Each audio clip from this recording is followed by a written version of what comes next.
Greensboro police say crime is expected to rise at this time of year because they know that that's when students move back on campus. But what they are doing to help keep students safe on and off campus at UNCG. Good morning. I'm Cindy Farmer. I'm Brad Jones. Thanks for starting your day with us. Also coming up, raw sewage ends up in the wrong place, right in one of the most popular recreation lakes in the Piedmont.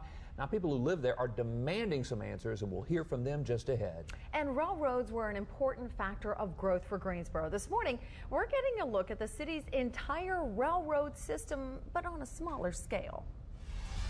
Take a look outside Winston-Salem. You have some low-hanging clouds outdoors, and traffic's moving along nicely at this early hour of the day. We certainly hope you're getting off to a good start. At the airport, Smith Reynolds is reporting 63 degrees with a light breeze out of the north. We're going to have a northeast wind today that keeps our temperatures seasonable. 60 to 65 at the bus stop for the kids with mostly cloudy skies. This afternoon, we'll have some showers and thunderstorms. Highs will be in the mid-70s to low 80s. Topping our news this half hour, raw sewage leads to a lot of raw emotions. Sometime between July and August, nearly 16 million gallons of raw sewage spilled over into High Rock Lake. Last night, the Thomasville City Council held a meeting to address concerns from people in the community. The main question people wanted to know was if the water is safe. But City Council members didn't have much to say. The Yadkin Riverkeeper, Dean Nalyuk, suggested a public hearing, a way of letting the public know what the city's doing, if water tests are being conducted, and what actions the public needs to take. Well, that request went ignored. The Environmental Protection Agency is doing a criminal investigation with the city. New developments of the downtown baseball stadium in Winston-Salem. City leaders now have a new deadline. Developer and team owner Billy Prim did reach a financing agreement yesterday. Hope to have the new ballpark finished by March 2010, just in time for the Winston-Salem Dash season opener. Construction is set to begin immediately.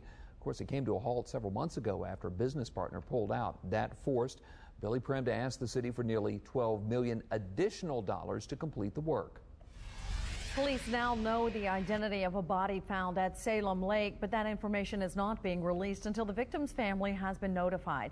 Last week, a Winston-Salem Parks and Recreation official told police that they had found an overturned boat at the lake. At the time, search crews couldn't find anything else.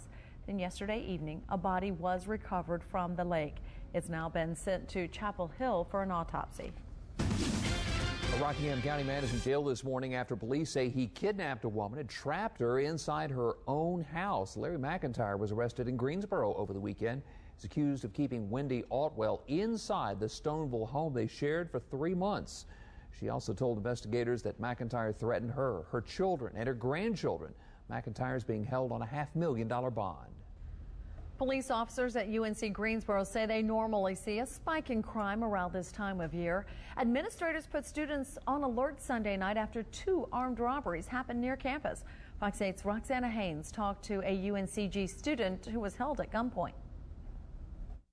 We're students. We're usually all broke, so not really the first person I would come after. UNCG student Paul Radcliffe went to move his car just after 9 Sunday night outside of the Campus Crossing apartments on Warren Street, just a few blocks from UNCG, when 2 men drove up in a red pickup truck, pointed a gun at him, demanding money. And a guy pulled out a gun and he said, "Give me all your money." And I was like, "I don't have any money on me." And he said, Radcliffe didn't have his wallet with him and showed that to the suspects. I reached in my pockets and pulled out my cell phone and my keys, and he put the gun down and he drove off. Just a few minutes earlier and less than a mile away, police say the same 2 men attempted to rob a pizza delivery man outside these apartments on Granite Street, where police say a suspect fired 1 shot at the victim's car, but he wasn't injured. As the semester begins, we see a rise, and then, in the summer and the winter, it drops off. UNCG sent out this alert via email and text message, informing students and staff about these crimes. Well, we hope it increases the safety of the students and through the awareness that maybe they can make better choices and pay attention to what's going on around them, possibly call in any information that can help with the investigation. Captain Paul Lester says even though these crimes took place off campus, campus police will be increasing their presence. It seems like they've been sending more patrols around this area, so that's really, really good. Roxana Haynes, Fox 8 News. Well, this is the second campus alert UNCG has sent out since the beginning of the school year. Last week, they sent one out after an armed robbery of a business on Lee Street. Greensboro police are also investigating 4 other robberies from Sunday night, one on Brompton Drive, the other on Boyd Street, Cottage Place, and Teakwood Drive. California officials are hoping to wrap up their search of the home of a pair of accused kidnappers. So far, police have found bone fragments in the backyard of Philip and Nancy Garrido. That evidence will be tested to see if it ties the Garridos to the disappearance of 2 young girls in the late 1980s. Officers say the couple did hold J.C. Dugard captive for 18 years. Philip Garrido is also accused of fathering her 2 children. Heavy flooding is causing a lot of problems in the southeast, in Georgia, Tennessee, and North Carolina. Police had to stop traffic in Hendersonville because Mud Creek was overflowing its banks.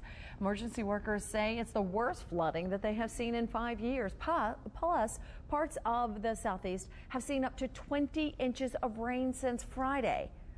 Forecasters issued flood alerts for parts of Tennessee, Alabama, North Carolina, Kentucky, and Georgia. When it comes to the H1N1 vaccine, who needs 1 shot? Who needs 2? We've got new information right after the break. And some people aren't wasting any time getting their vaccinations. They're making sure they're protected fast. And you know what? They don't even have to get out of their car to do it. This portion of the Fox 8 News is sponsored by Carolina Hyundai.